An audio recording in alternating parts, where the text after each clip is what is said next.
मत्ती, mark, look, John जो है वो 2000 साल पहले हो गया। और उसके बाद में आप अगर प्रेरितों के काम से लेकर आप यहूदा की पत्री तक आएंगे तो ये सारा काम कलीसिया काल के अंदर पौलुस के द्वारा लिखी हुई खत है, ये उन दिनों में पूरी हो गई। आज आपके और हमारे दिनों में अगर कोई घटना होनी है तो वह है प्रकाशित वाक्य, जो 2000 साल के इतिहास इसमें समाया गया है। इसीलिए ये किताब जो है ये बहुत प्रिय किताब है। बाकी और किताबों में जो बीती हुई वो बातें लिखी है, लेकिन ये किताब में होने वाली बातें लिखी है।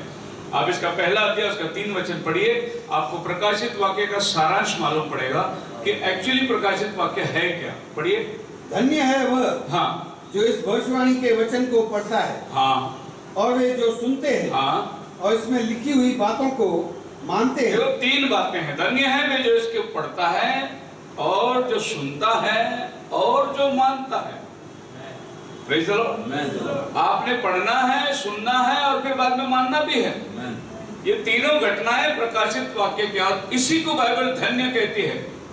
और ये बात आपको जान के अच्छा लगेगा, वो ये है कि जब ये किताबें लिखी गई थी, प्रकाशित वाक्य की किताब, उस समय 100 सदी चल रही थी। मतलब आज से 1900 साल पहले ये किताब लिखी गई।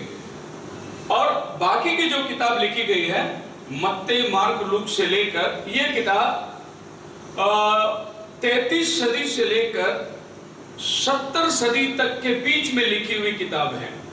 जैसे पौलुस ने तीमुथियुस को खत लिखा, वो 65 सदी में लिखा, वो जेल में था वो टाइम पे। रोमियो की किताब लगभग 60-62 के टाइम पे। तो सारी बाइबल के नया करार की किताब जो है वो 70 सदी की पहले लिखी गई है।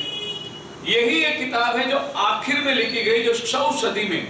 और ये टाइम पे पतमोस नाम टापू में यूहन्ना को डाल दिया गया था, और वहां बैठकर ये किताब लिखना। ये किताब लिखने के समय सारी किताब बाइबल में अलग अलग थी। जैसे आज आप एक बाइबल को पकड़े हैं, बाइबल का ग्रीक शब्द है बिब्लियो, उसका मतलब है कलेक्शन ऑफ बुक्स। बहुत सारी किताबों को इकट्ठा किया है, वही बाइबल है। बाइबल जो है ग्रीक शब्द से निकाला गया है। तो ये पूरी बाइबल को लिखने वाले लोग 40 नबी लोग हैं कुल मिलाकर। और लिखने का जो दरमियान है, जैसे काल है, वो 4000 साल का दरमियान ये किताबें लिखी गई है। मतलब उत्पत्ति की किताब से लेकर प्रकाशित वाक्य की किताब तक 4000 साल के दरमियान लिखी गई है। 40 लोगों ने लिखा गया है। इसमें इतिहास जो है वो 6000 साल का इतिहास है बाइबल के बारे में जानकारी है। और कुल मिलाकर 66 किताब है इसके अंदर। Praise the Lord. लेकिन इतनी सारी किताबें जब एकत्रित हुई तब बाइबल बनी। लेकिन जब ये किताब लिखी जा रही थी, उस समय में इतनी किताब एकत्रित नहीं थी। ये किताब अलग अलग भागों में पड़ा हुआ था। जब प्रभु यीशु मसीह धरती में था, उस समय में देखिए, पढ़िए लूक की किताब, उसका 4वां अध्याय, the book of Luke chapter 4, और आप उसका 16 वचन देखिए। फिर वह नासरत में आया, यीशु नासरत में आया, जहाँ पाला पोसा गया, और अपनी रीति के अनुसार सबत के दिन आराधनालय में जाकर। उन दिनों में लोगों के हाथ में किताबें नहीं होती थी, बाइबल नहीं होती थी जैसे आज आपके हाथ में बाइबल है। उन दिनों में केवल याजक लोग जो है बाइबल अपने पास रखा करते थे, वो भी मंदिर में, भवनों में। अब यीशु मसीह मंदिर में गया और उसके हाथ में क्या दिया उन्होंने? पढ़िए। आराधनालय में जाकर पढ़ने के लिए खड़ा हुआ। हाँ, यशायाह भविष्यद्वक्ता की पुस्तक उसे दी गई। क्या बोला? यशायाह भविष्यद्वक्ता की किताब यीशु को दी गई। यीशु ने किताब लाया नहीं, वो मंदिर में गया, उसको किताब दिया, बोला आप पढ़ो इसमें से कुछ। और यीशु मसीह के बारे में लोग जानते थे, तो यीशु को किताब दिए, बोले कि आप इसमें से कुछ पढ़ो। तो यीशु मसीह ने वचन खोला। कौन सा वचन खोला? यशायाह की किताब पढ़िए। यशायाह की किताब उसका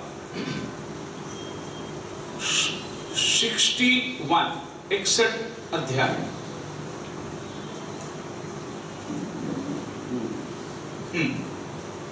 उसका प्रभु यहोवा का आत्मा उस पर है, हाँ, क्योंकि यहोवा ने सुसमाचार समाचार सुनाने के लिए जी मेरा अभिषेक किया जी। और मुझे इसलिए भेजा कि खेदित मन के लोग को शांति दूं और बंधुओं के लिए स्वतंत्रता का और मतलब प्रभु यीशु के हाथ में जब यशायाह का किताब दिया, पूरा 66 किताब नहीं, एक किताब दिया, तो आप ये समझ सकते हैं कि सभी किताब अलग थी जब प्रभु यीशु मसीह धरती में थे।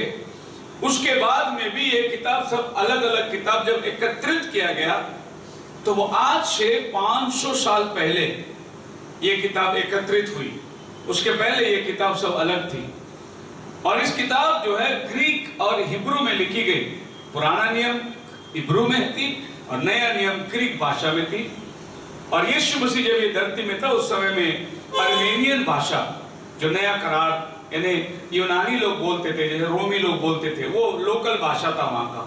और वहां का धार्मिक भाषा जो था वो था इब्री। तो ये इब्री जानने वाला ही ये किताब पढ़ सकता है जो यशायाह की किताब है।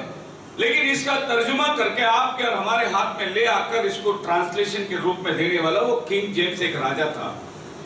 उस राजे ने सारे किताब को ट्रांसलेशन करके एक ओरिजिनल स्क्रिप्ट के अंदर 100 स्कॉलर लोगों को लेकर उसने बिठाकर इस बाइबल का तर्जुमा किया। फिर इसके बाइबल के और भी बहुत सारे तर्जुमा हुई हैं। आप ये जानना जरूरी है कि सबसे पहले बाइबल की जो ट्रांसलेशन हुई है वो तमिल भाषा में हुई है। कौन सी भाषा में? तमिल भाषा में।